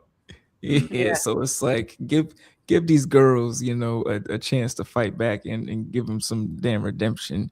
Yeah, because it's cathartic. Like, that's one of the best things about the original Friday 13th is when old girl gets to literally decapitate the slasher. Like, that's what's missing. Or I'm trying to think of other slasher movies where the person gets, well, I think almost, no, in Prom Night, that slasher didn't get killed. He was alive. They just pulled the mask off him. It was like Scooby-Doo. Arrested. Freddy Krueger been iced multiple different times, but he always comes back. But we don't get that in some of these movies when we have the new final girls. The new final girls don't get their moment. No. Yeah. Or the new final guys either, because there's been a few movies that Yeah, more it's recently. more about just surviving the night, Yeah. not so much avenging your friends, your life that you just took from us. Yeah. They started to take him over. They started to take it away. You know, they started with fucking Jamie Lee Curtis and Halloween H2O. Like that's where the story fucking should have ended. You know, Oh, Yeah. she chopped his head off. Hello. Yeah. Yes. Mhm. Agreed. Like I rolled my eyes when I started fucking Resurrection, and they were like, "Oh, it was a body double." Ooh. Mhm.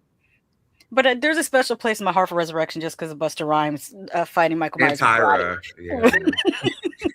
the ridiculousness of it is fun, and it's like a time capsule of you know how they had the people they were making like a reality TV show. Decker. Help me, Decker.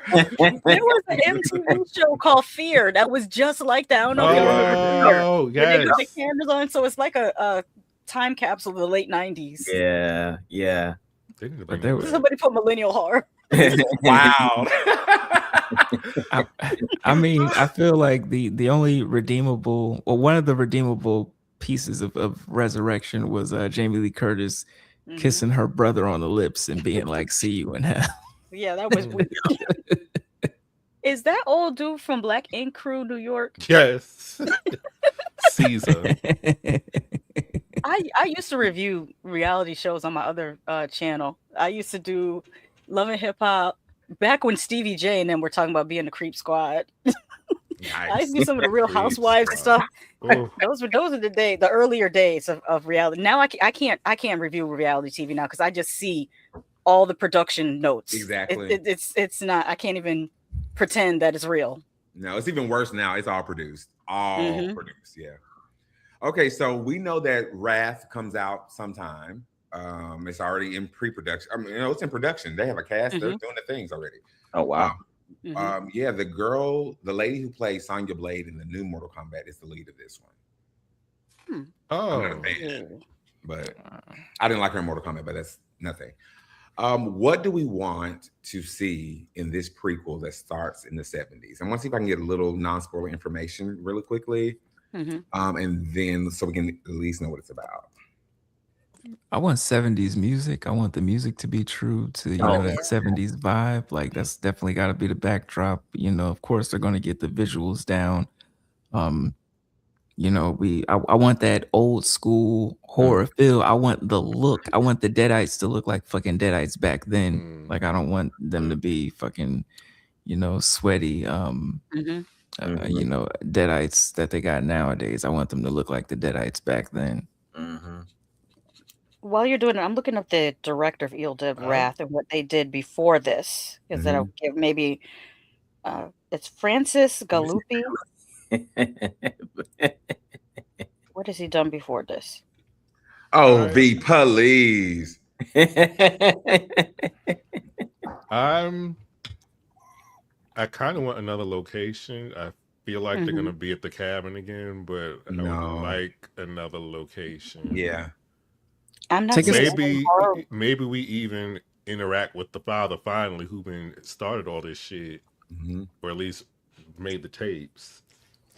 Take us to a cave. That bank, wherever we were, when he found the stuff in Rise. I actually thought that location was dope. I thought that idea was cool that they buried this book with all these. Go back to that time period. I don't remember what it was though. Yeah, but how did that book get there? Oh, I have something from. Wait, hold on. That's right.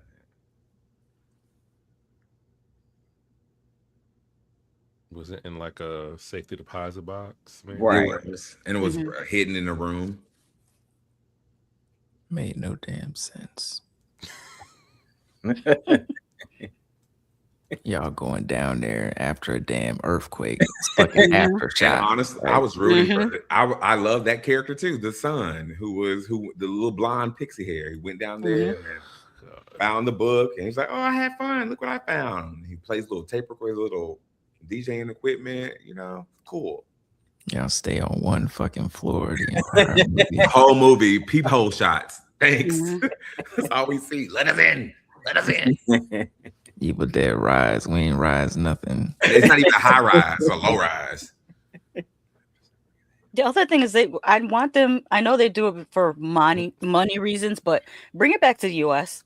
because you keep trying to sell us these places. We could tell it's not the U.S. We could tell you in like Croatia and New Zealand and everywhere but here. But you set the characters as being here. Was Burn in the U.S.?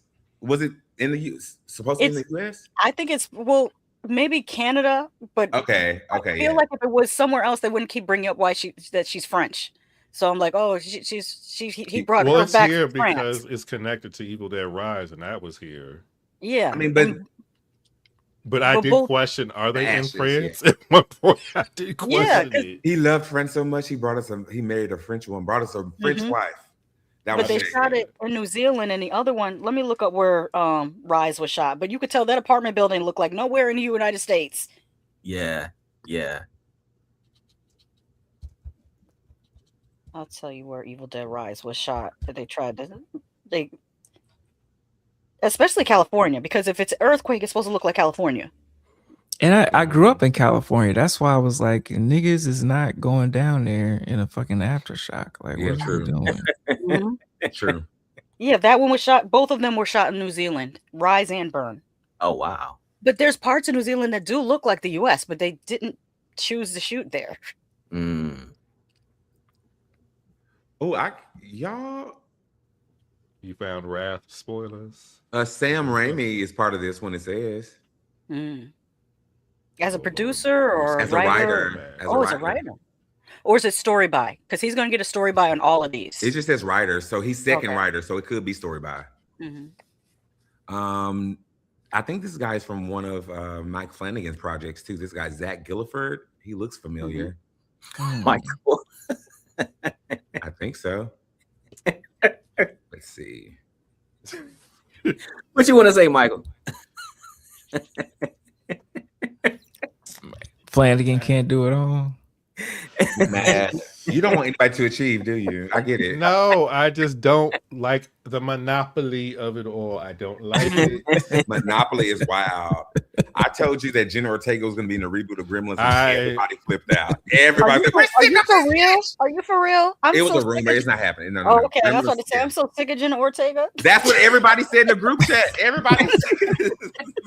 No, I'm sick of Sydney Sweeney. Before I'm sick. She's the other one. She's the other one. Yeah. Okay, so the only person I give a pass for being in every damn thing, and I never get tired of seeing him, is that dude, the Latino dude that plays on The Mandalorian and Fantastic Four and Game of Thrones and what else? Pedro Pascal. Yes, Pedro. He could be in everything. I don't care. what's his name? Cole Domingo. Cole Domingo. He could be in everything. He can be in everything. Whose sassy, disgruntled daughter will Jenna be this time? And she's edging to 30 years old. Come on, girl. Don't do that. She's 23. No, she's not. I could swear she's older than 23. Hold on. We're the same age. Hold on, let's see. How old is Jenna Ortega? Oh, you're right. She is 23. Why is she so old? I know my girl. Because she been hanging around that white supremacist boyfriend she got. And she also smokes cigarettes back to back. This is true.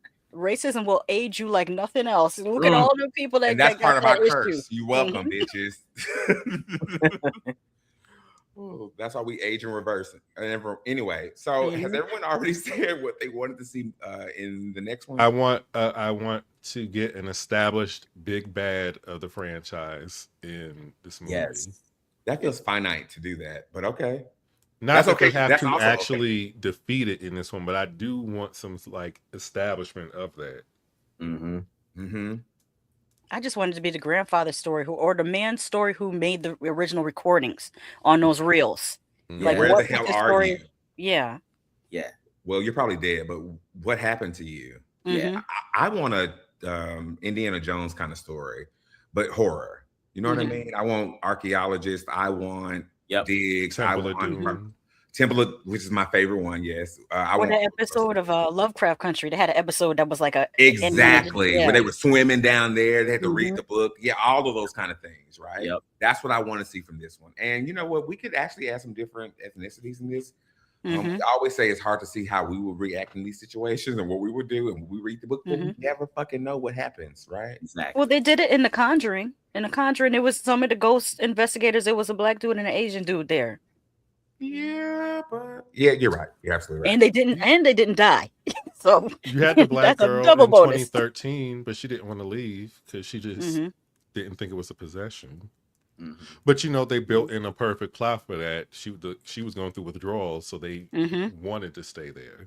And also, she wasn't, because of the withdrawal, she's an unreliable narrator. So even though she's saying she's seeing these things, they wouldn't believe her because they think, oh, it's just the drugs. Yeah. It's written and so that's why well. she was picked to be possessed, probably too.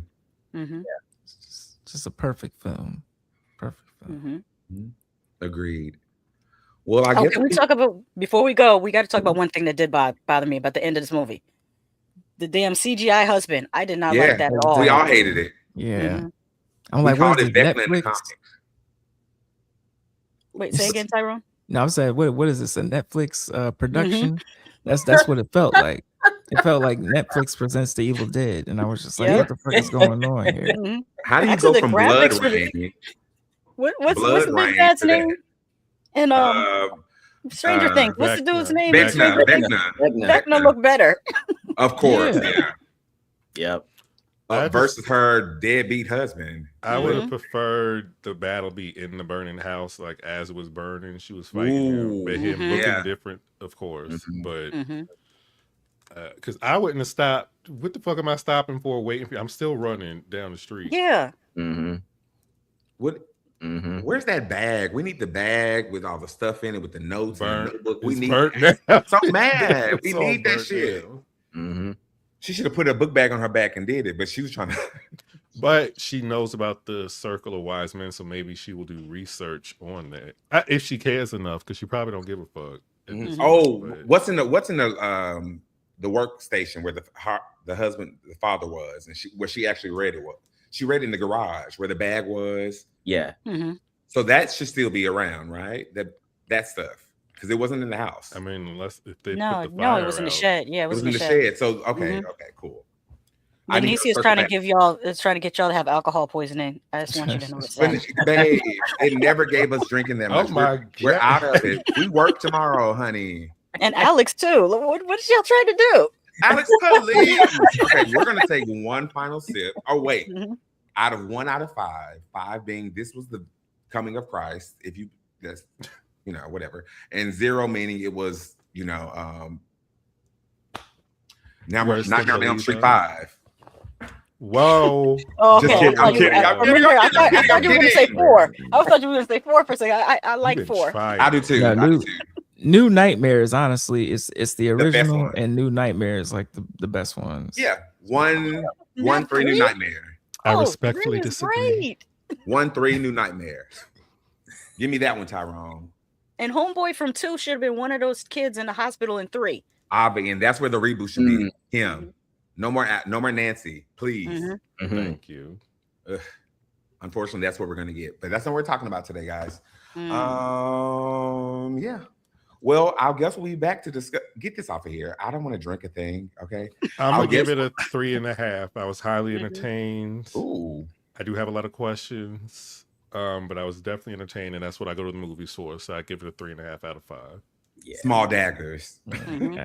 After my first viewing, I gave it a 3.5. But upon the second viewing, I bumped it up to a 4.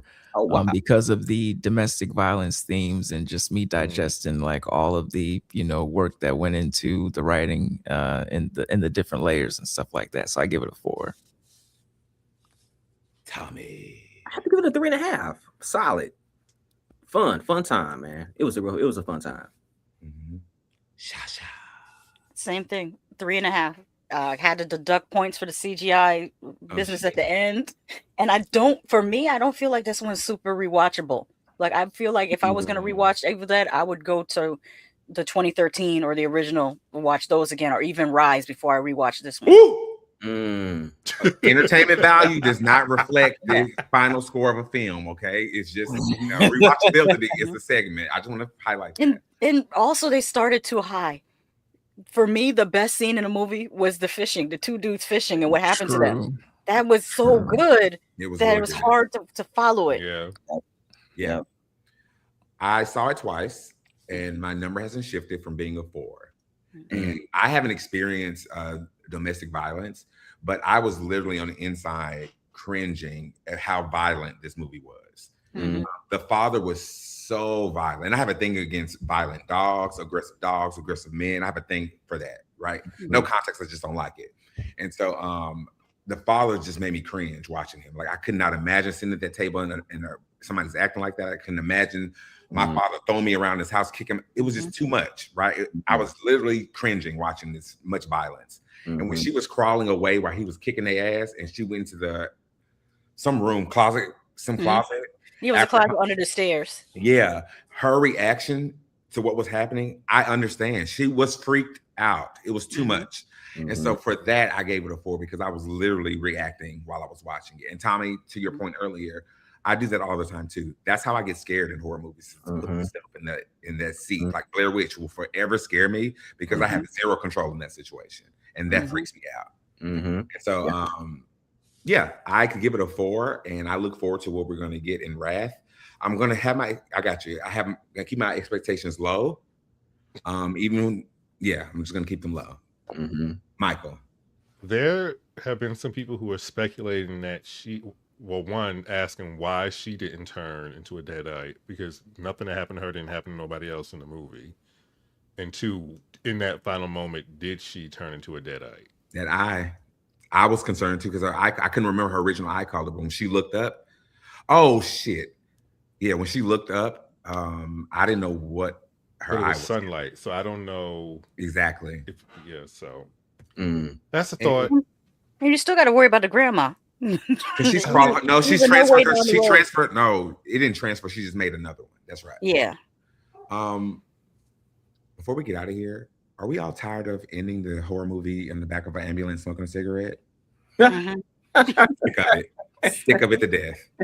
Yeah, I did think of Scream. I thought of all of them. Scream. I was like, and then here, intro, outro music. Look up. Am I gonna be okay? Okay. But shout out to all the French music. I Shazammed a few songs when we were in the movie theater. Shout out to all of that. This was really cool. You damn sure did. And I know that man next to us was so annoyed because I'm like, he would have been fine, babe. Pulled out his damn phone. What did he say about it? Huh? Exactly. The etiquette. You one of the business. people I'm talking about. The etiquette is out of control. Mind your business, bitch. Don't come up to my side. You luck I let you have that armrest, Michael just seen the light. He and instantly got irritated. I did. I didn't say nothing. But first of all, my screen is dimmed in the movie theater. So no, it wasn't. No. If you get out my screen and mind your business, you want to work. And that's how we is Scream Kings. And we will see y'all for something soon and some other things. And love you, mean it. Thank you all for coming out and hanging out tonight. It means the world to talk about Evil Dead. Tommy, we got you out. Yes. School night. Yeah. Thank you for coming and hang out with us. Tell the family we love them. Thank you guys. We will scream you later. It's out. Kanda.